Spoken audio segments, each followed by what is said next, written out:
قریش بولے کہ اے محمد، اگر اللہ تعالیٰ نے تجھے بھیجا ہے تو اس سے کہہ کر ذرا ان پہاڑیوں کو جو مکہ کے ارد گرد کھڑی ہیں ہموار کرا دے، اور اس سے کہہ کہ ہماری زمین پر اسی طرح ندیاں بہنی چاہیے جس طرح شام میں بہتی ہیں، اور اس سے کہہ کہ وہ محلات و باغات سے نوازے اور تجھ پر سونے چاندی کی بارش کرے، ہمیں بھی تو پتہ چلے کہ اللہ تعالیٰ سے تو کتنا قرب رکھتا ہے اور وہاں تیری کتنی شنوائی ہوتی۔ حضرت بولے میں ان چیزوں کا طالب نہیں ہوں، اور اللہ تعالیٰ نے ایسے کاموں کے لیے مجھے بھیجا بھی نہیں ہے، مجھے تو اس نے بشیر و نذیر بنا کر بھیجا ہے۔ تب اہل قریش بولے کہ دیکھ اے محمد، ہم تجھے جتنا سمجھا سکتے تھے سمجھا لیا، اب ہم تجھے چین نہیں لینے دیں گے، ہم تجھے تباہ و برباد کریں گے یا تو ہمیں تباہ و برباد کر دے۔ اس پر حضرت اٹھ کھڑے ہوئے اور وہاں سے چلے آئے، لوگوں کی باتوں سے بہت آزردہ تھے، خاص طور پر بنو مخزوم کے رویے سے نالاں تھے، مگر اسی بنی مخزوم میں ابو سلامہ بھی تھا جو حضرت کی چچی برہ کا بیٹا تھا، وہ ان کا عقیدت مند تھا، اور ابو سلامہ کا ایک چچازاد بھائی تھا، نام اس کا ارقم تھا، امیر کبیر آدمی تھا، وہ حضرت کی خدمت میں حاضر ہوا اور مشرف با اسلام ہو گیا۔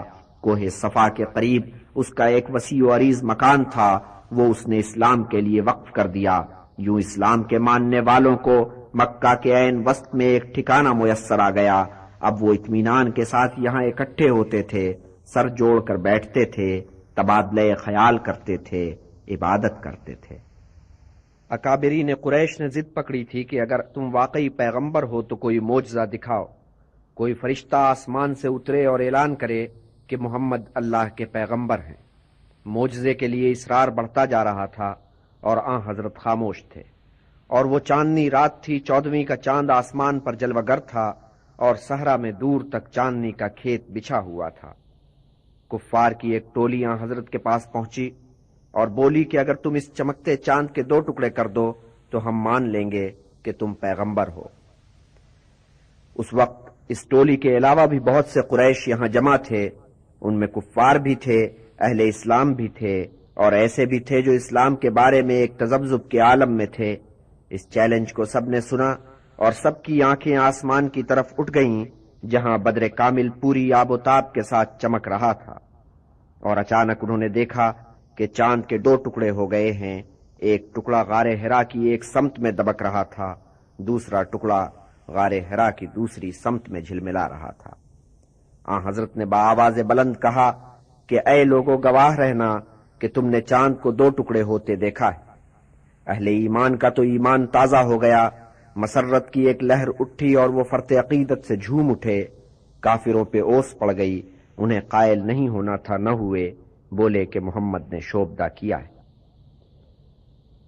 اور اب اہل قریش نے اپنے آپ کو بے بس جان کر باہر سے کمک حاصل کرنے کی ٹھانی، انہوں نے 2 قاصد یثرب روانہ کیے، اس ہدایت کے ساتھ کہ وہاں جا کر یہودیوں کے علماء دین سے ملو، محمد کا احوال سناؤ اور پوچھو کہ اے علماء دین یہود، کہ تم اہل توریت ہو اور پیغمبروں کی ہم سے بڑھ کر شناخت رکھتے ہو، تم اس شخص کے بارے میں کیا کہتے ہو؟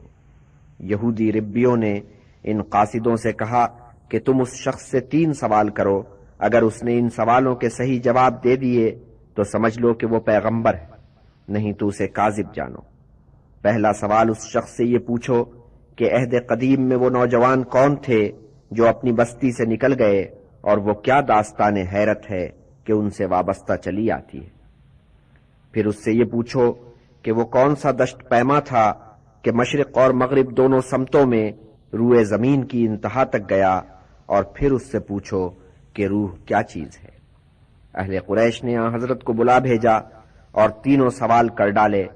حضرت نے فرمایا کہ میں کل ان سوالوں کا جواب دوں گا، لیکن جب دوسرے دن کفار مکہ نے ان سے جواب مانگے تو انہوں نے اگلے دن پر ٹال دیا۔ اس طور 15 راتیں گزر گئیں، کوئی وحی نہیں آئی۔ حضرت پریشان تھے کہ کفار کے سوالوں کا وہ کیا جواب دیں۔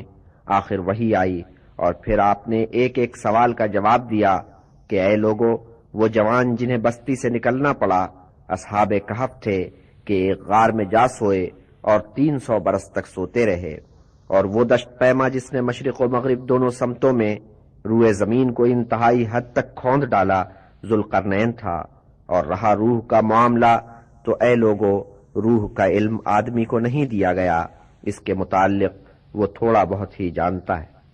ان جوابوں کو یہودی علماء تک پہنچایا گیا۔ وہ سخت سٹ پٹائے کہ جواب تو ان کی توقع سے بڑھ کر درست تھے، مگر پتھر میں جونک نہیں لگا کرتی، قائل نہیں ہونا تھا، نہیں ہوئے۔ مگر ایسے لوگ جن کی سرداریاں نہیں تھیں، جن کے ایسے مفادات نہیں تھے کہ نئے مذہب سے خطرے میں پڑ جائیں، وہ یہ واقعات دیکھتے تھے اور متاثر ہوتے تھے، اور ان کی آنکھوں سے غفلت کے پردے اٹھتے چلے جا رہے تھے۔ اسلام آہستہ آہستہ لوگوں کے اندر سرایت کر رہا تھا، قبولیت کا سلسلہ بڑھتا چلا جا رہا تھا۔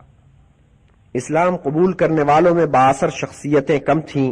مکہ کے نواح میں بسنے والے نوجوان طبقے کے لوگ، غلام یا وہ جو ابھی ابھی غلام سے آزاد ہوئے، بس اس قسم کے لوگ اسلام کو قبول کرنے میں پیش تھے، اور چونکہ وہ مکہ میں زیادہ اثر و رسوخ کے مالک نہیں ہوتے تھے، اس لیے قریش کے لیے انہیں ستانا آسان ہوتا تھا، اور غلاموں اور آزاد کردہ لوگوں کی تو بساط ہی کیا تھی، ان پر زیادہ ظلم ہوتا تھا۔ مثلا ایک بلال حبشی تھے جو امیہ کی غلامی میں تھے اور مسلمان ہو گئے تھے۔ اس شخص نے اس غریب مسلمان پر کیا کیا ستم ڈھائے، چلچلاتی دھوپ میں لٹا کر سینے پہ پتھر رکھ دیتا اور مارنا شروع کرتا، کہتا کہ کر اسلام سے توبہ، مگر بلال بھی صبر و استقلال کا پیکر تھے، کوڑے کھاتے جاتے اور وحدت خداوندی کا اعلان کرتے جاتے۔ آخر حضرت ابو بکر نے ایک غلام تبادلے میں دے کر انہیں اپنی ملکیت میں لیا اور آزاد کر دیا۔ اسی طرح یاسر، ان کی بیوی سمیہ اور عمار نے اپنی کم حیثیتی کی وجہ سے کیسے کیسے ظلم سہے، مگر کتنے صابر لوگ تھے کہ پائے ثبات میں کبھی ذرا بھی لغزش نہ آئی۔ مگر ظلم و ستم بڑھتے ہی چلے گئے، اور ہر آدمی تو بلال نہیں ہوتا، مسلمانوں کے لیے اذیتیں ناقابل برداشت ہوتی چلی گئیں۔ تب آن حضرت نے ایک تجویز پیش کی، فرمایا کہ اہل ایمان، یہ وقت بے شک بھاری ہے، اچھا ہو کہ تم تھوڑے عرصے کے لیے مکہ سے کنارہ کرو اور کسی اور قریے میں جا کر پڑاؤ کرو۔ یہاں سے دور ایک دیس حبشہ کا ہے، جہاں کا بادشاہ منصف مزاج اور رحم دل ہے، تم وہاں پہنچ جاؤ تو سکھ کا سانس لوگے۔ رسول نے فرمایا اور اہل ایمان نے مانا، حبشہ کے سفر کی تیاریاں ہونے لگیں۔ مکہ کی زندگی اسی طرح رواں دواں تھی، مگر کچھ لوگ خاموشی سے اس شہر سے نکل گئے تھے، ان کے جانے کی کسی کو کانو کان خبر نہ ہوئی۔ خبر ہوئی تو اس وقت جب وہ حبشہ پہنچ چکے تھے۔ اس خبر سے کفار مکہ میں سخت کھلبلی پڑی، 100 طرح کے اندیشے پیدا ہوئے۔ سب سے بڑھ کر اندیشہ یہ تھا کہ کہیں دوسرے دیس میں جا کر وہ اپنے ہم خیال پیدا نہ کر لیں اور وہاں سے کمک لے کر یہاں آئیں۔ سوچا کہ اس کا توڑ فوراً ہونا چاہیے، اور توڑ یہ کیا گیا کہ 2 قاصد، عمرو ابن عاص اور عبداللہ ابن ابی ربیہ، تحفے تحائف کے ساتھ وہاں کے بادشاہ نجاشی کے دربار بھیجے گئے۔ ان قاصدوں نے نجاشی کے دربار میں جا کر کفار مکہ کا مقدمہ مؤثر انداز میں پیش کیا۔ کہا کہ کچھ سرپھرے لوگ مکہ سے بھاگ کر یہاں آ گئے ہیں، ایک شخص محمد کے اثر میں آ کر وہ اجداد کے مذہب سے پھر گئے ہیں، آپ کے مذہب عیسائیت سے بھی بے تعلق ہیں، انہوں نے اپنا کوئی الگ ہی مذہب گھڑا ہے، اچھا ہو کہ آپ ان مفرورین کو اپنے یہاں سے نکالیں اور ہمارے حوالے کریں۔ نجاشی نے قاصدوں کی بات سنی اور مہاجرین کو بلا بھیجا۔ مہاجرین کے قافلے کے قائد حضرت جعفر تھے۔ کیا حسین و جمیل آدمی تھے اور کس فصاحت و بلاغت کے ساتھ کلام کرتے تھے۔ انہوں نے دربار میں پہنچ کر مسلمانوں کا نقطۂ نظر بیان کیا۔ کہا کہ اے بادشاہ، ہم اہل عرب تاریکی میں بھٹک رہے تھے، بتوں کو پوجتے تھے، عدل و انصاف سے محروم تھے، کمزوروں ناداروں کے ساتھ زیادتیاں ہوتی تھیں، جابروں ظالموں کی بن آئی تھی۔ ایسے میں ہمارے درمیان ایک پیغمبر نے ظہور کیا، اس نے خدا کی وحدانیت کا اعلان کیا، بت پرستی کی نفی کی، اور غریبوں، حاجت مندوں، ناتوانوں کے لیے انصاف کی آواز بلند کی۔ اس پر کفار مکہ ہمارے جانوں کے بیری ہو گئے۔ ہم کچھ لوگوں نے ان کے مظالم سے تنگ آ کر مکہ سے ہجرت کی اور تیری پناہ میں آئے۔ اے بادشاہ، ہم نے سنا ہے کہ تو رحم دل ہے اور انصاف پسند ہے۔ یہ عیسائیوں کا ملک تھا۔ شاہ نجاشی اپنی عیسائیت کی وجہ سے ویسے ہی مکہ کے بت پرستوں سے بدظن تھا۔ حضرت جعفر کی تقریر نے اس پر خوب اثر کیا۔ شاہ نجاشی نے کہا کہ اے میرے مہمانوں، اگر وہ شخص جسے تم پیغمبر بتاتے ہو واقعی اللہ کا پیغام لے کر آیا ہے تو پھر اس پر جو پیغام نازل ہوا اس میں سے تمہیں کچھ یاد ہوگا، وہ سناؤ۔ تب حضرت جعفر نے سورہ مریم سے کچھ آیات سنائیں۔ حضرت جعفر آیات تلاوت کر رہے تھے اور شاہ نجاشی کی آنکھوں میں آنسو تیر رہے تھے۔ جب ان آیتوں کا ترجمہ اس کی زبان میں اسے سنایا گیا تو وہ بے ساختہ رویا، دوسرے سننے والے بھی روئے۔ نجاشی نے کہا کہ خدا کی قسم یہ کلام اسی سرچشمے سے آیا ہے جہاں سے حضرت عیسیٰ پر نازل ہوا تھا۔ شاہ نجاشی کے اس طرح متاثر ہو جانے سے قریش کے نمائندے بہت سٹ پٹائے۔ انہوں نے ایک حربہ اور آزمایا، کہا کہ اے شاہ، ذرا ان لوگوں سے تو یہ پوچھ کہ وہ حضرت عیسیٰ کو کیا سمجھتے ہیں، بس اس سوال پر ان کی قلعی کھل جائے گی۔ شاہ نجاشی نے مسلمانوں کو پھر بلا بھیجا اور سوال کیا کہ اے مسلمانوں، تم حضرت عیسیٰ کو کیا سمجھتے ہو؟ حضرت جعفر نے تامل کیا، پھر یوں گویا ہوئے کہ اے بادشاہ، ہم حضرت عیسیٰ کو وہی سمجھتے ہیں جو ہمارے رسول نے ہمیں بتایا ہے کہ وہ اللہ کے بندے تھے، اللہ کے رسول تھے، روح اللہ تھے اور کلمت اللہ، جس کا القاء حضرت مریم کو بحالت دوشیزگی ہوا۔ نجاشی نے یہ جواب سنا اور مطمئن ہو گیا۔ جعفر اور ان کے رفیقوں سے کہا کہ اس دیس میں تم شوق سے رہو، تمہارے لیے کوئی جوکھو نہیں۔ پھر خدام سے کہا کہ اہل قریش نے جو تحفے تحائف بھیجے ہیں وہ واپس کر دو، ہمیں ان کی حاجت نہیں ہے۔ یوں قریش کے سفیر نجاشی کے دربار سے ذلیل ہو کر واپس آئے۔ قریش اپنی مشن کی ناکامی پر بہت تل ملائے۔ نزلہ برعضو ضعیف، شاہ نجاشی کے ہاتھوں جو انہیں ذلت نصیب ہوئی تھی اس کا بدلہ انہوں نے مسلمانوں سے لیا۔ اب مسلمانوں پر ان کا ظلم و جور اور بڑھ گیا۔ اس میں پیش پیش ابو جہل تھا۔ ابو جہل تو تھا ہی، اس کا بھانجا عمر بھی مسلمانوں کی جانوں کا دشمن بنا ہوا تھا۔ یہ نوجوان اس وقت 26 کے سن میں تھا۔ طبیعت میں غصہ بہت تھا، مگر ماموں سے اس اعتبار سے مختلف تھا کہ ایماندار اور پاک باز تھا۔ اس کے باپ خطاب نے اس کی اس طور پرورش کی تھی کہ کعبہ اور اس کی رسوم و روایات کا شدت سے قائل تھا۔ اب جو اس نے دیکھا کہ کچھ لوگ ان رسوم و روایات کو چیلنج کر رہے ہیں تو اس کا پارا چڑھ گیا۔ حبشہ سے سفیران قریش کی ناکام واپسی نے جلتی پر تیل کا کام کیا۔ اس نوجوان نے سوچا کہ فتنے کی جڑ ایک شخص ہے، اس کا سر قلم کر دیا جائے تو فتنہ خود بخود فروغ ہو جائے گا۔ طیش میں آ کر تلوار پکڑی اور گھر سے اس عزم کے ساتھ نکلا کہ آج اس شخص کا سر قلم کر دینا ہے۔ راستے میں نعیم ابن عبداللہ ملے جو خفیہ طور پر مسلمان ہو چکے تھے۔ انہوں نے اس نوجوان کے تیور دیکھے تو دل میں اندیشہ کیا کہ ہاں حضرت کی جان خطرے میں ہے۔ کہا کہ اے عمر، پہلے اپنے گھر کی تو خبر لے، تیرے بہن اور بہنوئی نے بھی تو اسلام قبول کر لیا ہے۔ یہ خبر نوجوان پر بجلی بن کر گری۔ حضرت کی طرف جاتے جاتے اس نے راستہ بدلا اور بہن کے گھر کی طرف ہو لیا۔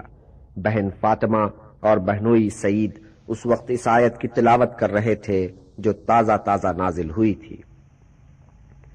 بھائی کی غسیلی آواز سن کر فاطمہ چونکی۔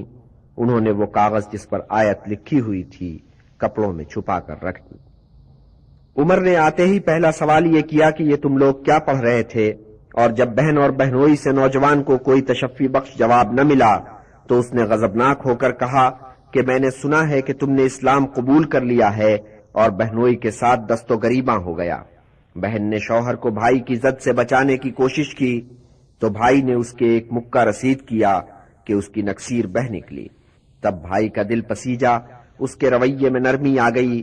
نرم لہجے میں کہا کہ اے بہن، میں یہ دیکھنا چاہتا ہوں کہ وہ کیا عبارت تھی جو تم پڑھ رہی تھیں، اور وہ کون سی بات ہے جس نے تمہیں اسلام قبول کرنے پر قائل کیا ہے۔ بہن کا بھی بھائی کے لیے دل پسیجا۔ دل میں کہا کہ کیا عجب ہے کہ یہ آیت پڑھ کر میرے بھائی کا قلب درست ہو جائے اور وہ مسلمان ہو جائے۔ مگر اس نے ایک شرط لگائی، اے میرے ماں جائے، یہ عبارت اپنے پڑھنے والوں کو پاک صاف ہونے کا تقاضا کرتی۔ عمر نے فوراً اس ہدایت پر عمل کیا، نہا دھو کر بہن کے پاس آئے۔ بہن نے کاغذ بھائی کے سامنے رکھ دیا، وہ طٰہٰ کی آیت تھی۔ اس کا عجب اثر ہوا کہ عمر فوراً قبول اسلام پر آمادہ ہو گئے۔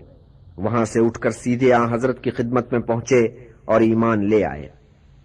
کتنے لوگوں نے اسلام قبول کر لیا تھا، مگر اس کا اعلان کرتے ہوئے وہ جھجکتے تھے۔ اسلام اندر ہی اندر دلوں اور دماغوں کو تسخیر کرتا چلا جا رہا تھا۔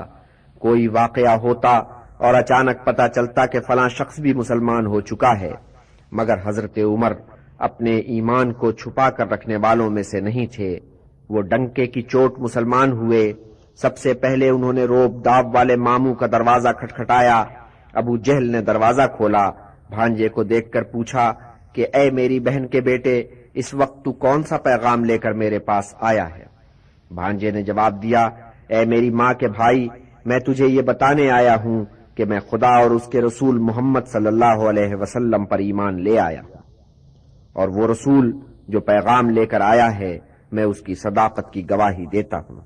ابو جہل نے کہا کہ تجھ پر خدا کی لعنت، اور یہ کہہ کر دروازہ بند کر لیا۔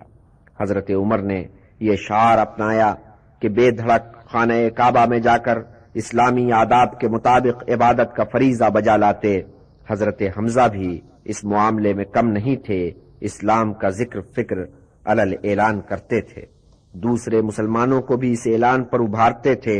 اہل قریش ان دونوں کو طرح دے جاتے تھے، جانتے تھے کہ یہ روب میں نہیں آئیں گے اور خم ٹھونک کر مقابلے میں کھڑے ہو جائیں گے، مگر وہ یہ بھی گوارا نہیں کر سکتے تھے کہ مسلمان مکہ میں دندناتے پھریں اور خانہ کعبہ میں آ کر آزادانہ طور پر اپنی عبادت بجا لائیں۔ اکابر قریش ایک مرتبہ پھر سر جوڑ کر بیٹھے اور انہوں نے سوچ بچار کیا کہ ان سرپھروں کا کیا علاج کیا جائے، اور اس مرتبہ انہوں نے یہ طے کیا کہ سارے بنی ہاشم کا مقاطعہ کیا جائے۔ بات یہ تھی کہ ایک ابو لہب کو چھوڑ کر باقی سارے بنی ہاشم، قطع نظر اس سے کہ ان میں سے کون مسلمان ہوا تھا اور کون نہیں ہوا تھا، اس ہاشمی فرزند کی حمایت پر کمر بستہ رہتے تھے۔ تو فیصلہ یہ ہوا کہ بنی ہاشم کی بیٹی لی جائے، نہ ان کے ہاں اپنی بیٹی دی جائے، نہ ان سے لین دین کیا جائے۔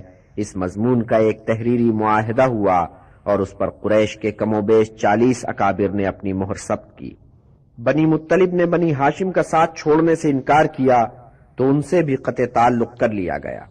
بنی ہاشم کے بیچ مرکزی شخصیت ابو طالب تھے، سو اب سب بنی ہاشم نے اپنے اپنے گوشے سے نکل کر اس نشیبی علاقے میں پڑاؤ ڈالا جہاں ابو طالب رہتے تھے اور جسے شاب ابو طالب کہا جاتا تھا۔ حضرت اور بی بی خدیجہ بھی یہیں آ کر رہنے لگیں، اور ابو لہب نے جو پہلے سے یہاں رہتا تھا اپنا سامان اٹھایا اور اہل قریش کے قرب میں جا کر رہنے لگا۔ یہ بائیکاٹ 2-2.5 برس جاری رہا، مگر اس کا نتیجہ کیا نکلا؟ بنی ہاشم کو دقتوں کا سامنا ضرور ہوا، لین دین بند تھا، کھانے پینے کا سامان بھی ان کے ہمدرد چھپ کر انہیں پہنچاتے تھے۔ بہرحال کسی نہ کسی طور زندگی جیسے تیسے گزر رہی تھی، مگر اس مقید زندگی نے اسلام میں لوگوں کے لیے اور کشش پیدا کر دی۔ دور دور یہ خبر پہنچی اور دور دور کے مقامات پر عرب اپنی مجلسوں میں قیاس کے گھوڑے دوڑاتے رہے اور سوچتے رہے کہ کیا واقعی مکہ میں کسی پیغمبر کا ظہور ہوا ہے۔ آخر ہشام کا پیمانہ صبر لبریز ہو گیا۔ قریش میں یہ وہ شخص تھا جس نے کتنی مرتبہ اونٹ پر کھانے پینے کا سامان اور پہننے اوڑھنے کے کپڑے لاد کر شاب ابو طالب میں پہنچائے تھے، مگر اب وہ اس پر تلا تھا کہ کسی طور یہ بائیکاٹ ختم ہونا چاہیے۔ وہ سیدھا زہیر کے پاس پہنچا کہ حضرت کی پھوپھی عاتقہ کا بیٹا تھا۔ کہا کہ اے زہیر، تو کھاتا پیتا ہے، پہنتا اوڑھتا ہے، شادیاں کرتا ہے، اور ادھر تیری ماں کے عزیز رشتہ دار دانے دانے کو ترستے ہیں اور تنگی ترشی میں بسر کرتے ہیں، کیا تو اس پر خوش ہے؟ زہیر نے جواب دیا کہ اے ہشام، بتا میں اکیلا کیا کر سکتا ہوں؟ اگر میرے ساتھ ایک فرد اور شامل ہو جائے تو میں اس مقاطعے کا ابھی قلاقمہ کر دوں۔ تو سنے زہیر، وہ دوسرا فرد میں ہوں۔ دونوں نے مل کر سوچا کہ ان کے ساتھ کوئی تیسرا بھی ہونا چاہیے، تیسرا آدمی جو ان کا رفیق بنا وہ تھا نوفل کا پوتا مطعم بن عدی۔ مطعم نے کہا کہ ان کے ساتھ کوئی چوتھا بھی ہونا چاہیے۔ چوتھا ساتھی ابو البختار بنا جس کا تعلق بنی اسد سے تھا، اور ابو البختاری نے کہا کہ ہمارا کوئی پانچواں ساتھی بھی ہونا چاہیے، اور بنی اسد ہی میں سے ایک شخص ابن الاسود ان کا پانچواں ساتھی بنا، اور پانچویں ساتھی نے چھٹے ساتھی کے متعلق سوال نہیں اٹھایا، سو انہوں نے جانا کہ ان کا 5 ہونا کافی ہے۔ رات کو وہ سر جوڑ کر بیٹھے، منصوبہ بندی کی، اور صبح ہی صبح خانہ کعبہ کی طرف ہو لیے۔ زہیر نے خانہ کعبہ کا طواف کیا، 7 پھیرے کیے، پھر اہل قریش سے کہ وہاں جمع تھے مخاطب ہوا کہ اے اہل مکہ، تف ہے ہم تم پر کہ ہم تم کھاتے پیتے ہیں، ہنسی خوشی زندگی گزارتے ہیں، اور ادھر بنی ہاشم اسرت میں بسر کرتے ہیں۔ خدا کی قسم جب تک مقاطعے کے پروانے کے پرزے نہیں ہو جاتے میں چین سے نہیں بیٹھوں گا۔ یہ سن کر ابو جہل کہ اس کا امزاد تھا آگ بگولا ہو کر یوں بولا، تو جھوٹ بولتا ہے، یہ معاہدہ چاک نہیں ہوگا۔ اس پر خماہ کھڑا ہوا اور بولا کہ اے ابو جہل، تو زیادہ بڑا جھوٹا ہے، ہم تو اس معاہدے کے حق ہی میں نہیں تھے۔ فوراً ہی ابو البختاری کھڑا ہوا اور بولا کہ خماہ نے صحیح کہا، اس معاہدے میں جو کچھ رقم ہوا اس سے ہمیں اتفاق نہیں ہے، نہ ہم اس کے پابند۔ تب مطعم کھڑا ہوا اور یوں مخاطب ہوا، تم دونوں صحیح کہتے ہو، اور جو اس کی صحت سے انکار کرتا ہے وہ جھوٹا ہے۔ پھر ہشام نے اٹھ کر اس بیان کی تائید کی، اور جب ابو جہل نے الزام لگایا کہ تم پانچوں نے راتوں رات یہ سازش کی ہے، تو مطعم بے کہے سنے اٹھا اور کعبہ کے اندر چلا گیا۔ فوراً ہی واپس آیا، اس کے ہاتھ میں معاہدے کا کاغذ تھا، مگر اس شکل میں کہ دیمک نے ساری عبارت کو چاٹ لیا تھا۔ جو عبارت باقی رہ گئی تھی وہ بس اتنی تھی، بسم اللہ۔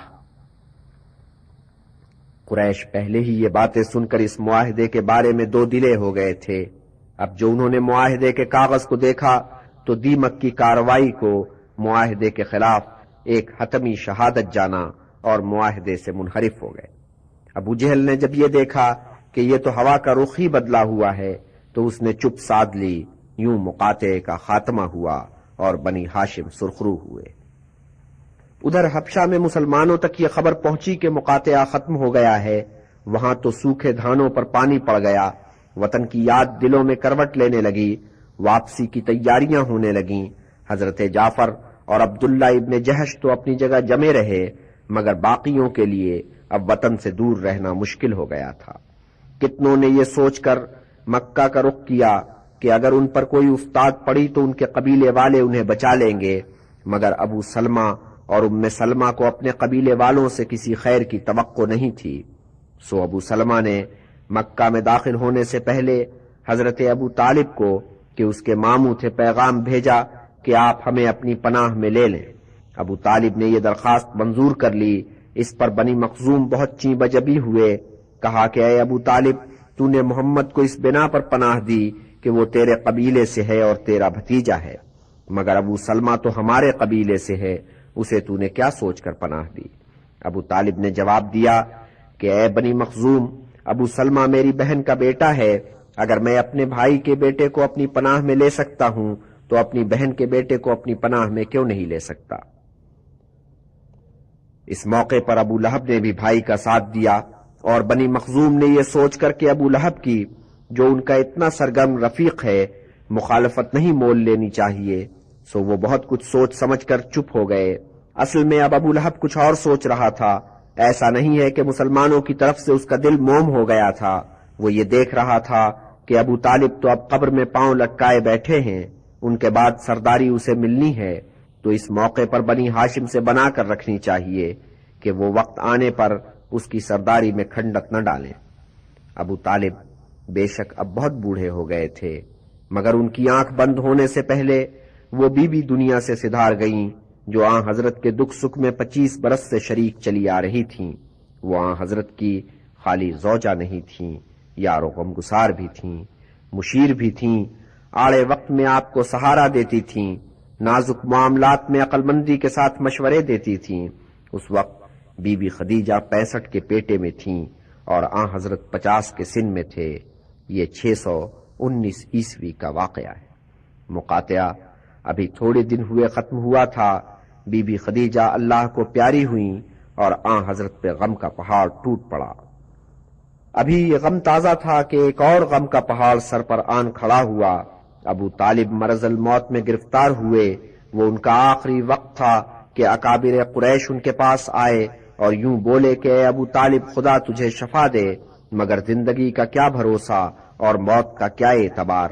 ہماری خواہش ہے کہ تیرے جیتے جی تیرے بھتیجے اور ہمارے درمیان افہام و تفہیم ہو جائے۔ اچھا ہو کہ ہم رہو اور رہنے دو کے مسلک کو اپنائیں، کچھ اس کی بات ہم مان لیں، کچھ ہماری بات وہ مان لیں۔ ابو طالب نے آن حضرت کو بلایا اور اکابر قریش کی پیشکش سے انہیں آگاہ کیا۔ آن حضرت نے فرمایا کہ میں بس ایک بات کہتا ہوں، اسے یہ لوگ مان لیں۔ اکابر قریش نے پوچھا وہ کیا بات ہے؟ فرمایا کہ بس اتنا اقرار کر لو کہ اللہ تعالیٰ کے سوا اور کوئی خدا نہیں ہے۔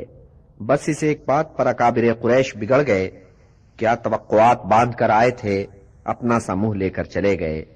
ادھر ابو طالب نے آخری سانس لیا اور دنیا سے سدھار گئے۔ مہربان چچا کا سایہ سر سے اٹھ گیا۔ ویسے تو ابو لہب بھی کہ اب ابو طالب کا جانشین تھا، چچا ہی تھا، مگر وہ تو پہلے ہی سے بھتیجے کے مسلک پر خار کھائے بیٹھا تھا۔ اب اس کی بن آئی۔ اس کے سلوک کو دیکھ کر سب اہل قریش شیر ہو گئے۔ اب آن حضرت کے سر پر کوئی شفقت کا ہاتھ نہیں تھا۔ مکہ کی زمین آپ پر تنگ ہوتی چلی گئی۔ اہل قریش کو اب کون روکنے ٹوکنے والا تھا؟ کون سی بدسلوکی تھی جو انہوں نے آن حضرت سے روا نہیں رکھی؟ جب اہل مکہ کی زیادتیاں حد سے گزر گئیں، تب آن حضرت نے سوچا کہ شہر سے باہر نکل کر دیکھنا چاہیے کہ کون ان کا حامی و مددگار ہو سکتا ہے۔ آپ مکہ سے نکلے اور طائف کی راہ لی۔ آن حضرت طائف پہنچ کر سیدھے قبیلے بنی ثقیف کے سرداروں کے گھر پہنچے۔ آن حضرت ان سرداروں کے اس طرز کلام سے بہت آزردہ ہوئے، مایوس ہو کر وہاں سے لوٹے، مگر بنی ثقیف کے ان سرداروں نے اسی پر بس نہیں کی۔ انہوں نے اپنے غلاموں کو اشارہ کر دیا اور غلاموں نے اپنے آقاؤں کی خوشنودی کو ملحوظ رکھتے ہوئے آن حضرت پر آوازیں کسنے شروع کیے۔ دوسرے لوگ بھی ان کے ساتھ شامل ہو گئے۔ اجنبی شہر اور دشمنوں کا نرغہ آن حضرت کے لیے ان سے جان چھڑانی مشکل ہو گئی۔ راہ میں ایک باغ نظر آیا، اس میں داخل ہوئے، درختوں نے انہیں پناہ دی۔ طائف ایک سرسبز پہاڑی مقام تھا۔ مکہ کے اہل ثروت نے یہاں زمینیں مول لے رکھی تھیں۔ مکہ جب گرمی سے جلنے بھننے لگتا تو وہ تبدیلی آب و ہوا کی غرض سے اس ٹھنڈے مقام پر آ جاتے۔ یہ باغ بھی مکہ کے 2 فرزندوں عتبہ اور شیبہ کی ملکیت تھا اور دونوں اس وقت باغ میں موجود تھے۔ انہوں نے اپنی آنکھ سے دیکھا کہ اہل طائف نے مکہ کے ایک فرزند سے کیا سلوک کیا۔ شہر کے رشتے سے انہوں نے اس غیر بستی میں آن حضرت سے ایک رشتہ محسوس کیا۔ ان کا دل تھوڑا نرم پڑا۔ اپنے عیسائی غلام اداس کو بلا کر انگوروں کا ایک خوشہ دیا اور ہدایت کی کہ جا اور اس غریب الوطن شخص کو یہ انگور پیش کر۔ اداس نے جا کر آن حضرت کی خدمت میں انگور پیش کیے۔ آن حضرت نے بسم اللہ کہہ کر انگور کھائے۔ اداس نے حیرت سے آپ کو دیکھا اور کہا کہ اس دیس میں تو یہ کلمہ کسی کی زبان سے میں نے نہیں سنا، آپ کی زبان پر کیسے آیا؟ آن حضرت نے اس غلام کو غور سے دیکھا اور پوچھا کہ اے بھائی، تو کس دیس سے آیا ہے اور تیرا نام کیا ہے؟ اداس نے جواب دیا، میں نینوا کی مٹی ہوں، نصارہ سے تعلق رکھتا ہوں۔ اچھا، تو گویا تو اس مرد حق پرست کے شہر سے آیا ہے جو یونس کہلاتا تھا اور متی کا بیٹا تھا۔ اداس نے تعجب کیا اور بولا کہ اے مرد حق آگاہ، تو متی کے بیٹے یونس کو کس طور جانتا ہے؟ اے بھائی، متی کا بیٹا یونس تو میرا بھائی برادر ہے، وہ پیغمبر تھا اور میں بھی پیغمبر ہوں۔ یہ سن کر اداس پر عقیدت کی کیفیت طاری ہوئی۔ اس نے آگے بڑھ کر آن حضرت کے سر مبارک کو بوسہ دیا، پھر ہاتھوں کو چوما، پھر ان کے قدموں پر جھک گیا۔ عتبہ اور شیبہ نے دور سے یہ منظر دیکھا اور تعجب کیا۔ جب اداس واپس آیا تو اس سے پوچھا کہ اے اداس، تو نے کیا دیکھا کہ اس شخص سے اس قدر عقیدت کا اظہار کیا۔ عداس نے کہا، اے میرے آقا، اس وقت روئے زمین پر اس شخص سے بڑھ کر اور کوئی نہیں ہے۔ اس نے مجھ سے وہ باتیں کہی ہیں جو صرف کوئی پیغمبر ہی کہہ سکتا ہے۔ انہوں نے کہا کہ اے عداس، ہوش کی دوا کر، تیرا مذہب اس شخص کے مذہب سے بہت برتر اور اعلیٰ ہے۔ حضرت جب طائف سے واپس ہوئے تو کتنے افسردہ تھے۔ طائف نے آپ کو قبول کرنے سے انکار کر دیا تھا اور مکہ دشمنوں سے بھرا ہوا تھا۔ عجب تذبذب کا عالم تھا کہ آخر دشمنوں کے درمیان کس طرح واپس جائیں۔ ایسے میں آپ کو اپنی والدہ کے قبیلے کا خیال آیا۔ سوچا کہ بنی ہاشم تو اب غیر بن چکے ہیں، ماں کے قبیلے سے رجوع کر کے دیکھا جائے۔ اس قبیلے کی اس وقت یہ صورت تھی کہ وہاں سب سے بااثر شخصیت اخنس کی تھی، مگر اخنس اس قبیلے سے تعلق نہیں رکھتا تھا۔ ایک لمبی رفاقت کے سبب اس قبیلے نے اسے اپنا سردار بنا لیا تھا۔ سو جب حضرت نے اس شخص سے حمایت و امداد طلب کی تو اس نے جواب دیا کہ میں اس قبیلے میں سے نہیں ہوں، سو قبیلہ میری بات کیوں سنے گا؟ سو میں کس بوتے پر تمہارا حامی و مددگار بنوں؟ اخنس سے مایوس ہو کر حضرت سہیل سے ملے، حمایت کی درخواست کی۔ اس نے بھی اپنی معذوری بیان کر دی۔ تب آپ نے بنی نوفل کے سردار مطعم سے رجوع کیا، اور مطعم ان 5 میں سے ایک تھا جنہوں نے قریش کی تحریک مقاطعہ کی منسوخی کی تحریک چلائی تھی۔ مطعم نے جواب میں کہلا بھیجا کہ آپ شوق سے شہر میں واپس آئیں، میں آپ کا حامی و مددگار بنتا ہوں۔ اور دوسرے دن صبح سویرے حضرت مکہ میں داخل ہوئے۔ مطعم اپنے بیٹوں اور بھتیجوں کی کمک کے ساتھ نمودار ہوا اور حضرت کا ہمراہی بن کر خانہ کعبہ میں داخل ہوا۔ ابو جہل نے پوچھا کہ اے مطعم، کیا تو بھی مسلمان ہو گیا؟ مطعم نے جواب دیا کہ ہم نے محمد کو اپنی پناہ میں لے لیا ہے، اور بنی مخزوم نے مطعم کی اس خواہش کے سامنے سر تسلیم خم کر دیا۔ وہ علی اور جعفر کی بہن ام ہانی کا مکان تھا، اور حضرت نے اس نیک بی بی کی گزارش پر اس شب اس گھر میں آرام کرنے کی نیت باندھی تھی، لیکن تھوڑی نیند کے بعد آپ کی آنکھ کھل گئی۔ اٹھے اور خانہ کعبہ کی راہ لی۔ وہاں پہنچ کر نیند نے آپ پر پھر غلبہ کیا۔ آپ سو گئے اور یوں بیان کیا آپ نے اس شب کی واردات کو کہ میں محو خواب تھا کہ جبریل امین نے مجھے ٹھوکا دے کر جگایا۔ میں ہڑبڑا کر اٹھا، ارد گرد دیکھا پر کسی کو نہ پایا۔ تب میں پھر سو گیا اور پھر جبریل امین نے مجھے جھنجھوڑ کر جگا دیا۔ میں جاگا اور کسی کو نہ پا کر پھر سو گیا۔ تیسری بار پھر جبریل امین نے مجھے جھنجھوڑا، بازو پکڑ کر اٹھایا اور مجھے مسجد کے دروازے پر لے گئے۔ میں نے وہاں دیکھا کہ ایک مرکب سفید براق تیار کھڑا ہے اور 2 اس کے شہپر ہیں، اور بیان فرمایا آپ نے کہ کس طور آپ اس مرکب پر سوار ہوئے اور کس شان سے سواری روانہ ہوئی کہ جبریل امین ساتھ ساتھ چل رہے تھے اور راہ بتاتے جاتے تھے۔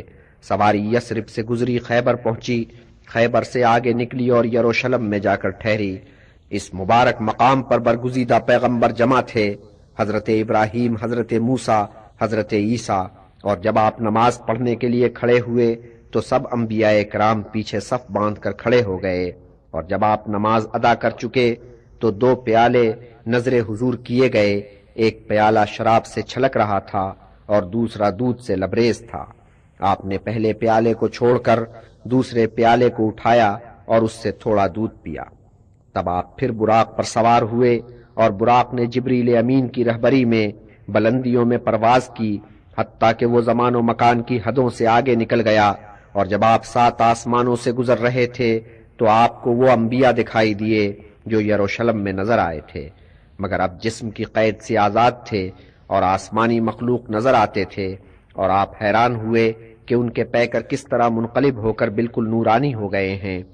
بلندیوں میں سفر اس کے بعد بھی جاری رہا، حتیٰ کہ آپ سدرۃ المنتہا تک پہنچ گئے۔ اس سے آگے جو کچھ تھا اس پر اسرار کے پردے پڑے تھے، اور ایک تجلی نے صدرہ کو اور اس کے گرد و نواح کو ڈھانپ لیا، اور آپ کی نظریں اس تجلی پر مرکوز ہو گئیں۔ پھر واپسی کا سفر شروع ہوا، پھر وہی 7 آسمان، اور واپسی کے سفر کو یوں بیان کیا آپ نے کہ راہ میں موسیٰ سے ملاقات ہوئی، اور موسیٰ نے پوچھا کہ اے رسول، اللہ تعالیٰ نے تیری امت کے لیے نمازوں کا کیا حساب مقرر کیا ہے؟ میں نے کہا کہ دن میں 50 نمازیں۔ موسیٰ نے کہا کہ نمازوں کی ذمہ داری کڑی ہے اور تیری امت ناتواں، واپس جا اور ان نمازوں میں تخفیف کرا۔ میں واپس گیا اور اللہ تعالیٰ سے تخفیف کی گزارش کی اور اللہ تعالیٰ نے 10 نمازیں کم کر دیں۔ میں واپس ہوا تو پھر موسیٰ سے ملاقات ہوئی اور ان کے پوچھنے پر میں نے بتایا کہ اب نمازیں 40 رہ گئی ہیں۔ انہوں نے کہا کہ یہ بھی بہت زیادہ ہیں۔ میں پھر اللہ تعالیٰ کے حضور میں پہنچا، پھر 10 نمازوں کی تخفیف ہوئی۔ میں بار بار خدا تعالیٰ کے حضور گیا، بار بار تخفیف کی گزارش کی، حتیٰ کہ ایک دن اور ایک رات میں کل ملا کر 5 نمازیں رہ گئیں۔ حضرت جبرائیل کی معیت میں آسمانوں سے اترے اور یروشلم میں پڑاؤ کیا، اور جس راستے سے آئے تھے اسی راستے سے واپس مکہ چلے۔ کتنے کارواں راہ میں رواں دواں نظر آئے، انہیں تیزی سے پیچھے چھوڑتے گئے، آگے چلتے گئے۔ ابھی رات باقی تھی کہ خانہ کعبہ میں جا پہنچے اور وہاں سے ہانی کے مکان پر پہنچے، اور ہانی نے یوں بیان کیا کہ صبح نکلنے سے ذرا پہلے رسول اللہ نے ہم لوگوں کو جگایا، اور جب ہم صبح کی نماز ادا کر چکے تو حضور نے فرمایا کہ اے ہانی، کل شام میں نے تمہارے ساتھ نماز پڑھی تھی، پھر میں یروشلم گیا اور وہاں نماز ادا کی، اور اب تم دیکھ رہی ہو کہ میں نے صبح کی نماز تمہارے ساتھ ادا کی ہے۔ یہ فرما کر حضور کھڑے ہوئے اور جانے لگے تو میں نے ان کا دامن پکڑ کر کھینچا اور منت کی کہ یا رسول اللہ، آپ اس کا ذکر لوگوں سے مت کیجئے، وہ آپ کو جھوٹا جانیں گے اور آپ کی توہین کریں گے۔ اور رسول اللہ نے اس کا جواب دیا کہ قسم ہے اپنے رب کی، میں لوگوں سے اس کا ذکر ضرور کروں گا۔ حضرت مسجد میں پہنچے اور جو لوگ وہاں حاضر تھے ان سے انہوں نے اپنے سفر یروشلم کا ذکر کیا۔ دشمنوں کو خدا ایسا موقع دے، بس انہوں نے آپ کی تضحیک شروع کر دی۔ قریش کا کون فرد یہ نہیں جانتا تھا کہ قافلہ مکہ سے شام تک کا سفر 1 مہینے میں طے کرتا ہے اور واپسی کا سفر بھی اتنا ہی وقت لیتا ہے۔ اور رسول اللہ بیان کر رہے تھے کہ وہ رات رات میں یروشلم گئے اور واپس بھی آ گئے۔ لوگوں میں اس پر بہت چیمگوئیاں ہوئیں۔ کسی نے حضرت ابو بکر سے کہا کہ تمہارا پیغمبر کیا کہہ رہا ہے؟ حضرت ابو بکر مسجد میں پہنچے، لوگوں کو مخاطب کر کے کہا، اے لوگو، اگر خدا کا رسول یہ کہتا ہے کہ وہ رات رات میں یروشلم گیا اور واپس آ گیا تو یہ صحیح ہے، اور اس پر حضرت نے انہیں صدیق کے خطاب سے نوازا۔ یثرب میں اوس و خجرج کے قبیلے ایک دوسرے کے خون کے پیاسے بنے ہوئے تھے۔ کتنی مرتبہ وہ ایک دوسرے سے الجھ چکے تھے اور دونوں طرف جان و مال کی کتنی بربادی ہو چکی تھی۔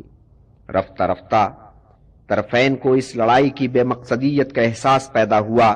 اعتدال پسندوں کا ایک ایسا گروہ پیدا ہوا جن کی دانست میں مسئلے کا صرف ایک حل تھا، یہ کہ کوئی ایسی مشترک قیادت ابھرے جو دونوں قبیلوں میں اتحاد و اتفاق کی فضا پیدا کر دے۔ ادھر یہ نیا احساس جنم لے رہا تھا اور ادھر بنی خزرج کے 6 افراد حج کے موقع پر مکہ پہنچے اور مشرف باسلام ہو گئے۔ واپس آ کر انہوں نے نئے مذہب کا اپنے قبیلے والوں میں چرچا شروع کر دیا۔ اگلے برس یعنی 621 عیسوی میں ان میں سے 5 افراد پھر حج پہ روانہ ہوئے۔ اس مرتبہ ان کے ساتھ 7 افراد بھی تھے، جن میں سے 2 بنی اوس کے چشم و چراغ تھے۔ مکہ جا کر یہ 7 افراد اسلام لے آئے اور پھر یثرب کے ان 12 مسلمانوں نے حضرت کے سامنے پیش ہو کر ایک پیمان کیا کہ ہم اللہ تعالیٰ کو لا شریک جانیں گے، زنا، کذب و افتراء، چوری چکاری، ایسی ہر اخلاقی برائی سے اجتناب کریں گے۔ حضرت نے فرمایا کہ اے اہل یثرب، اگر تم اپنے پیمان پر قائم رہے تو تمہارے نصیبے میں جنت لکھی گئی، اگر تم اس سے منحرف ہوئے اور ان میں سے کوئی گناہ تم سے سرزد ہو جائے تو اگر تمہیں اس کی سزا مل گئی تو گناہ کی تلافی ہو جائے گی، اگر تم نے گناہ کی پردہ پوشی کی تو پھر قیامت کے دن خدا تم سے سمجھے گا، چاہے تو بخش دے چاہے جہنم میں ڈال دے۔ جب یہ 12 مسلمان واپس جانے لگے تو حضرت نے مصعب ابن عمیر کو ان کے ہمراہ کیا۔ مصعب کا فریضہ یہ ٹھہرا کہ یثرب میں ان کے ساتھ رہ کر انہیں اسلام کی تعلیمات سے آگاہ کریں۔ مصعب نے وہاں پہنچ کر اسد ابن زرارہ کے مکان پر قیام کیا، اور اسد ابن زرارہ ان 6 افراد میں سے تھے جو پچھلے حج کے موقع پر مکہ پہنچ کر مسلمان ہوئے تھے۔ وہاں پہنچ کر مصعب کو نماز میں پیش امام کا فریضہ بھی انجام دینا پڑا، اس لیے کہ اگرچہ یہ لوگ مسلمان ہو گئے تھے، جن میں بنی اوس و بنی خزرج دونوں قبیلوں کے افراد شامل تھے، مگر دونوں قبیلوں کے مسلمانوں میں سے کوئی دوسرے قبیلے کے مسلمان کے پیچھے نماز پڑھنے کے لیے تیار نہیں تھا۔ یوں اوس اور خزرج والوں میں بہت کٹا چھنی تھی، مگر آپس میں شادی بیاہ کا سلسلہ قائم تھا۔ سو اسد ابن زرارہ اگرچہ خزرجی تھا، مگر اوس کے ایک گھرانے کے سردار سعد ابن معاذ کا خالہ زاد بھائی تھا۔ سعد ابن معاذ اسلام کا سخت مخالف تھا۔ ایک دن اس نے دیکھا کہ ایک باغ میں مجلس جمی ہے، درمیان میں اسد بیٹھا ہے، اس کے ساتھ مصعب اور کچھ دوسرے ایسے ہیں جو نئے نئے مسلمان ہوئے ہیں۔ سعد ابن معاذ کا تو خون کھول اٹھا۔ اس نے اپنے نائب کو بلا کر کہا، اگر سعد میرا خالہ زاد بھائی نہ ہوتا تو میں خود جا کر ان مبلغین اسلام کی خبر لیتا۔ اب تو جا اور ان سے کہہ کہ یہاں سے لمبے بنو، اور خبردار جو آگے کبھی اس طرف کا رخ کیا۔ مگر یہ نائب وہاں جا کر ان کی گفتگو سن کر ایسا بدلا کہ فوراً ہی مسلمان ہو گیا۔ اب تو سعد ابن معاذ کو اور بھی غصہ آیا، تیش میں بھرا اس مجلس میں پہنچا اور کھری کھری سنائی۔ اسد سے کہا کہ برادر، تو رشتہ داری کا بہت ناجائز فائدہ اٹھا رہا ہے۔ اسد، مصعب اور دوسرے مسلمانوں نے تحمل سے سعد کی تند و تلخ باتیں سنی، اسے تھوڑا ٹھنڈا کیا، پھر سمجھایا کہ اسلام کی کیا تعلیمات ہیں، پھر قرآنی آیات سنائیں۔ سعد ابن معاذ کہاں آگ بنا ہوا تھا، کہاں پانی ہو گیا۔ وضو کیا، توبہ کی، کلمہ پڑھا اور مسلمان ہو گیا۔ پلٹ کر اپنے قبیلے میں گیا اور خطاب کیا کہ اے میرے قبیلے والو، تم میرے بارے میں کیا رائے رکھتے ہو؟ قبیلے والوں نے یک زبان ہو کر کہا، اے معاذ کے بیٹے سعد، ہم تجھے اپنا سردار جانتے اور مانتے ہیں، تیری سمجھداری کے قائل ہیں، تجھے صاحب الرائے تسلیم کرتے ہیں۔ تب سعد یوں گویا ہوا، تو اے میرے قبیلے والو سنو کہ میں تم میں سے کسی مرد سے اور کسی عورت سے اس وقت تک کلام نہیں کروں گا جب تک وہ اللہ تعالیٰ اور اس کے رسول پر ایمان نہیں لائے گا۔ اور شام ہوتے ہوتے سعد کا پورا قبیلہ مشرف پہ اسلام ہو چکا تھا۔ مصعب نے اس شہر مبارک میں 11 ماہ قیام کیا۔ جب حج کا موسم آیا تو وہ واپس مکہ گئے اور آن حضرت کو اس شہر کا احوال سنایا کہ اوس اور خزرج کے کتنے لوگ اسلام قبول کر چکے ہیں۔ آن حضرت نے اپنے اس خواب کو یاد کیا جس میں آپ نے 2 سیاہ پتھروں کے درمیان ایک شاداب زمین دیکھی تھی، اور آپ نے جان لیا تھا کہ یہ زمین ہو نہ ہو یثرب کی مبارک سرزمین ہے، اور یہ بھی آپ پر روشن ہو چکا تھا کہ اب اس سرزمین کی طرف ہجرت کرنی ہے، اور یہ کہ اس مرتبہ ہجرت کرنے والوں میں آپ خود بھی شامل ہوں گے۔ مگر آپ نے اس منصوبے کا ذکر صرف 2 افراد سے کیا، ایک اپنی چچی ام الفضل سے اور ایک اپنے چچا عباس سے۔ عباس اگرچہ ابھی تک مسلمان نہیں ہوئے تھے، مگر آن حضرت کو اپنے اس چچا پر پورا اعتبار تھا۔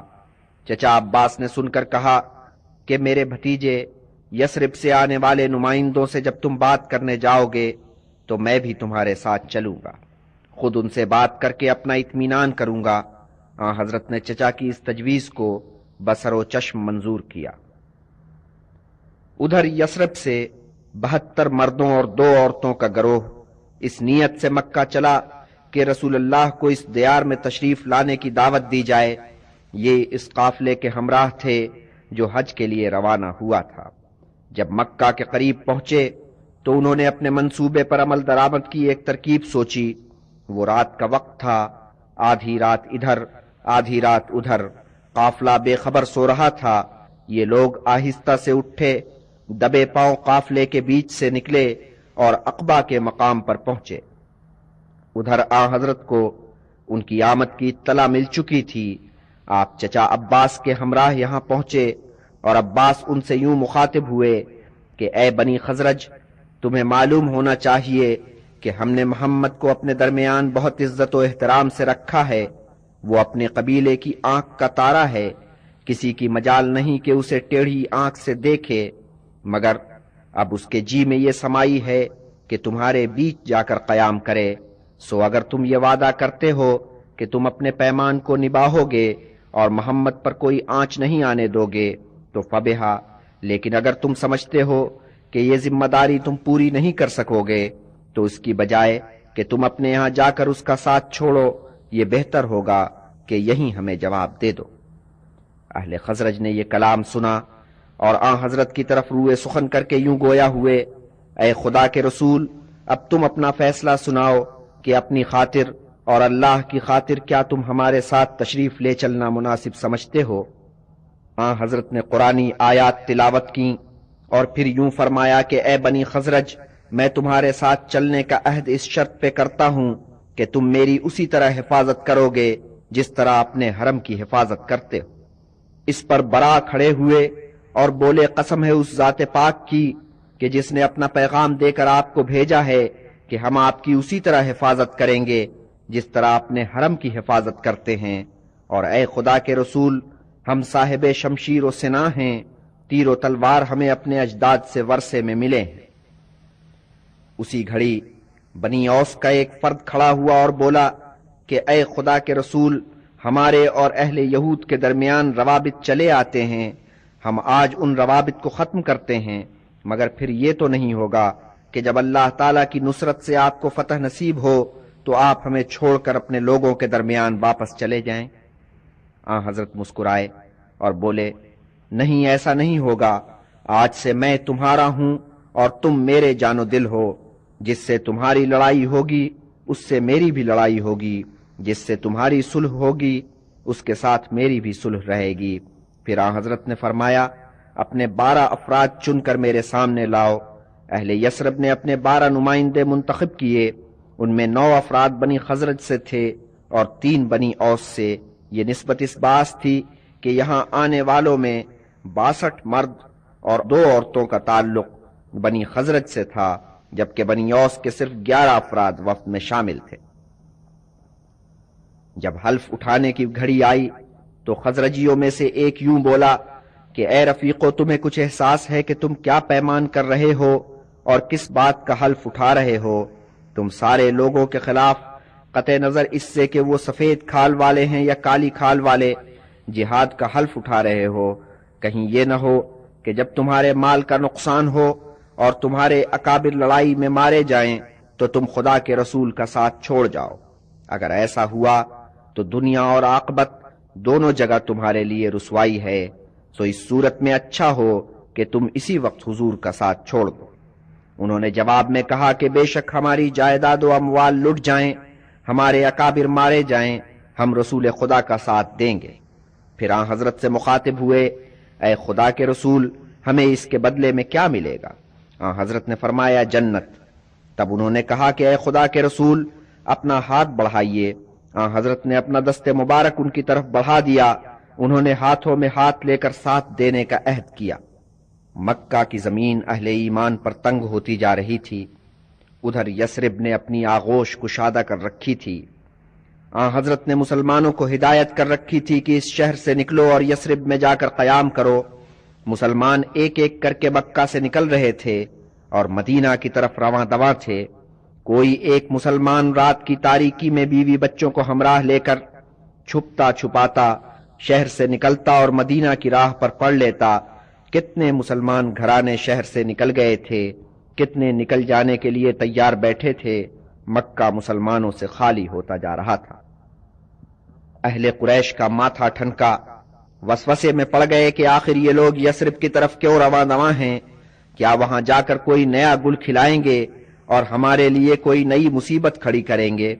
انہوں نے بہت پہرے بٹھائے، کتنوں کو بیچ رستے سے بہلا پھسلا کر واپس لائے اور پھر ان کی اچھی طرح خبر لی، مگر کوئی تدبیر کارگر نہ ہوئی۔ ہجرت کا سلسلہ جاری رہا۔ بہت جلد مکہ مسلمانوں سے خالی ہو گیا۔ اب سے 10 برس پہلے تک اس شہر میں کتنی امی جمی تھی، کیا رونقیں تھیں، کیا امن و آشتی کی فضا تھی۔ پھر کس طرح ایک نئے عقیدے کے ظہور سے شہر بدلتا چلا گیا۔ جس نے اس نئے عقیدے کو اپنایا، اس کے لیے اپنا شہر جہاں وہ پلا بڑھا تھا اچانک دیار غیر بن گیا۔ اور اب یہ لوگ جنہیں اپنا عقیدہ اپنی زمین سے زیادہ عزیز تھا، شہر چھوڑ کے جا چکے تھے۔ مکہ کے کتنے گھر کہ کل تک شاد و آباد تھے، آج بھائیں بھائیں کر رہے تھے، مگر 3 روحیں ابھی تک شہر میں موجود تھیں، حضور رسول مقبول صلی اللہ علیہ وسلم، حضرت ابو بکر صدیق، حضرت علی۔ ادھر قریش میں اور ہی کھچڑی پک رہی تھی۔ انہیں شدت سے یہ احساس ستا رہا تھا کہ مسلمانوں کا یوں شہر سے نکل جانا خالی ذلت نہیں، جانے یثرب میں جا کر وہ کیا منصوبہ بندی کریں اور ان کے لیے ایک مصیبت بن جائیں۔ بس انہیں ایک ہی اطمینان تھا کہ اصل آدمی ابھی ان کے درمیان موجود ہے، اور ساتھ ہی یہ فکر بھی تھی کہ کہیں وہ بھی شہر سے نہ نکل جائے۔ اس کا کیا بندوبست کیا جائے؟ اس مسئلے پر سوچ بچار کے لیے ایک جلسہ منعقد ہوا جس میں ہر قبیلہ، ہر گھرانے کے کسی بڑے نے شرکت کرنا ضروری سمجھا سوائے ابو لہب کے۔ ابو لہب کی اس میں بھی کوئی مصلحت ہوگی۔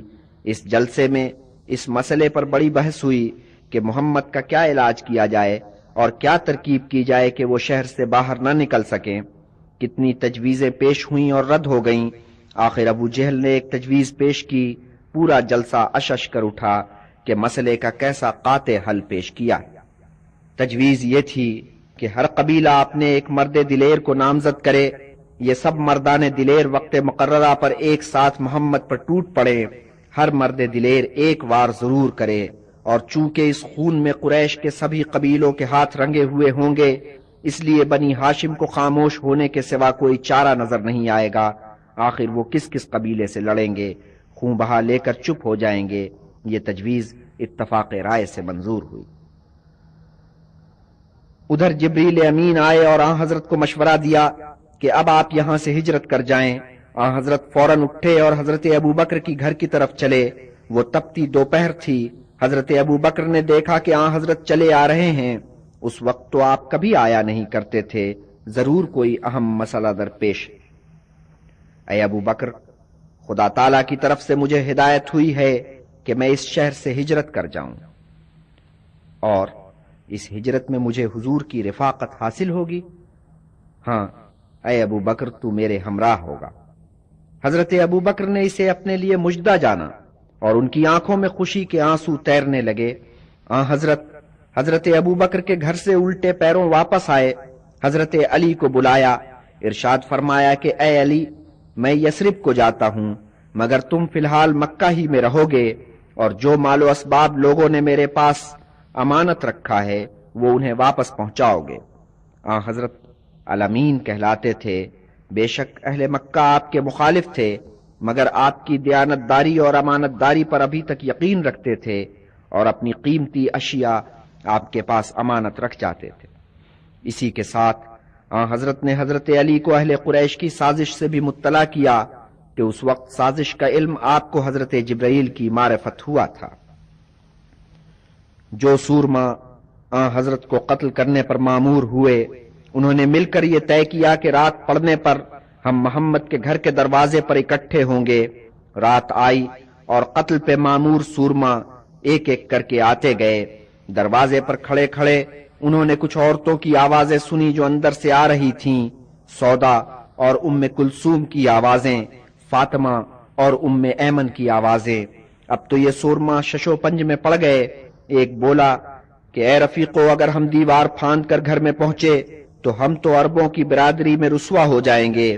ہر فرد و بشر ہم پر تھو تھو کرے گا کہ تم زنانے میں بے پوچھے گچھے بغیر کھانسے کھنکھارے داخل ہو گئے۔ تب انہوں نے مشورہ کیا اور یہ طے کیا کہ جب محمد گھر سے باہر آئیں تب ان پر ہلہ بولو، اگر رات کو نہیں تو صبح ہونے پر تو وہ ضرور گھر سے باہر قدم نکالیں گے۔ اندر حضرت اور حضرت علی، آپ کو احساس ہو گیا کہ باہر دروازے پر دشمن آن دھمکے ہیں۔ آپ نے اپنا لبادہ جسے اوڑھ کر سویا کرتے تھے حضرت علی کو دیا۔ فرمایا کہ اے علی، یہ میرا سبز حضرمی لبادہ لے، اسے اوڑھ کر میرے بستر پر سو جا، ان لوگوں کے ہاتھوں تیرا بال بھی بیکا نہیں ہوگا۔ یہ ہدایت دے کر آپ گھر سے نکلے، اور عجب ہوا کہ دشمنوں کی آنکھوں پر پردے پڑ گئے اور آپ ان کے درمیان سے گزرے اور آگے بڑھ گئے۔ جب آپ تشریف لے جا رہے تھے تو ایک شخص نے کہ مخالف سمت سے آ رہا تھا آپ کو دیکھا، اور جب آپ کے مکان کے قریب سے گزرا تو اس نے دیکھا کہ وہاں چند اشخاص جمع ہیں۔ اس نے ان سے کہا کہ عزیزو، اگر محمد کے لیے یہاں آئے ہو تو وہ تو یہاں نہیں ہیں، میں نے ابھی تھوڑی دیر ہوئی انہیں جاتے ہوئے دیکھا۔ اس پر یہ سورما سٹ پٹائے، مگر انہیں اس شخص کے بیان پر اعتبار نہیں آیا۔ بولے یہ کیسے ہو سکتا ہے؟ ایک نے کہا کہ میں نے محمد کو گھر میں جاتے ہوئے اپنی آنکھ سے دیکھا ہے، اور اس کے بعد سے کوئی اس گھر سے باہر نکل کر نہیں گیا۔ انہوں نے یہ کہنے کو تو کہا، لیکن پھر وہ شک میں پڑ گئے۔ آخر ان میں سے ایک نے کہا کہ میں جا کر ابھی تصدیق کیے لیتا ہوں۔ اسے خوب پتا تھا کہ آن حضرت کا بستر کہاں بچھا ہے، کہاں وہ آرام کرتے ہیں۔ اس نے جھانک کر دیکھا اور مطمئن ہو گیا۔ ساتھیوں سے آ کر کہا میں نے دیکھ لیا ہے، محمد اپنے بستر پر محو خواب ہیں۔ سب ساتھی مطمئن ہو گئے۔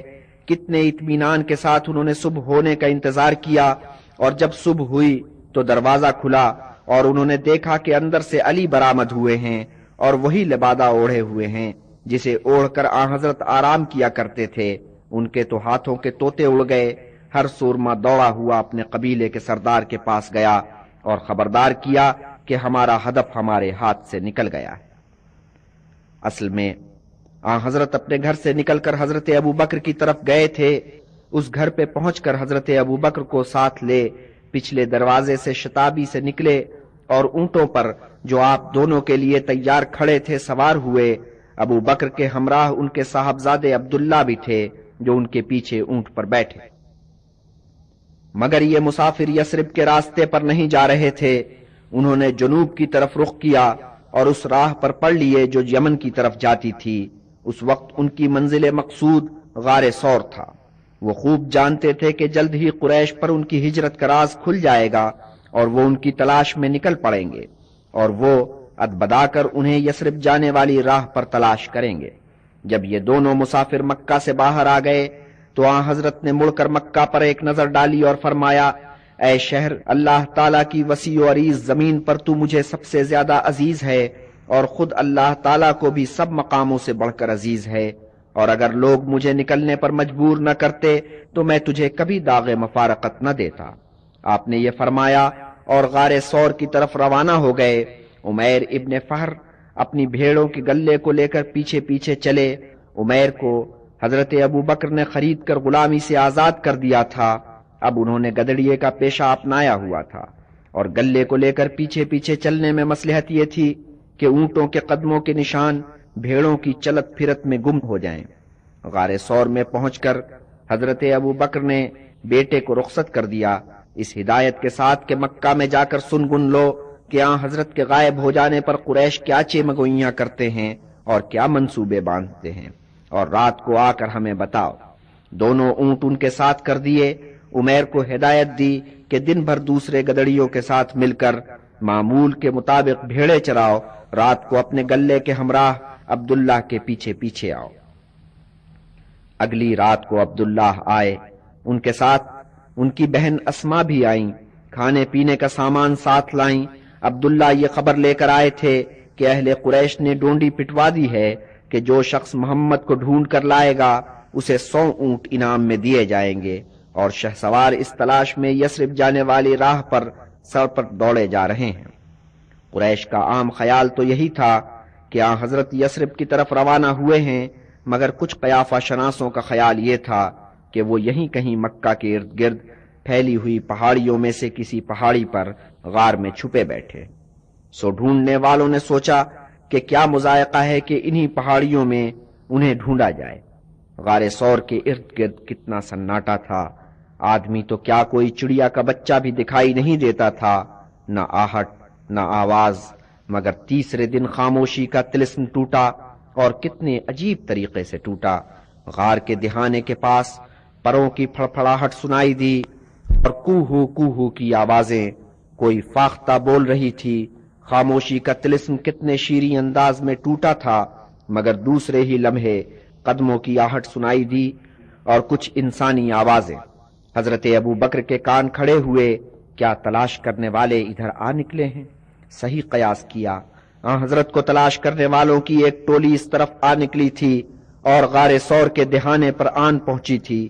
حضرت ابو بکر پریشان ہو گئے اور حضرت نے فرمایا، میرے رفیق مت پریشان ہو، بے شک اللہ تعالیٰ کی ذات ہمارے ساتھ ہے، اور لیجئے غار کے دہانے پر کھڑے ہوئے لوگ کہہ رہے ہیں کہ اس غار میں کوئی داخل کس طرح ہوتا ہے، سو اسے ٹٹولنے کی کیا ضرورت ہے، اور قدموں کی آہٹ دور ہوتی چلی جاتی ہے حتیٰ کہ معدوم ہو جاتی۔ حضرت اور حضرت ابو بکر نے اب اطمینان کے ساتھ غار کے دہانے پر نظر ڈالی۔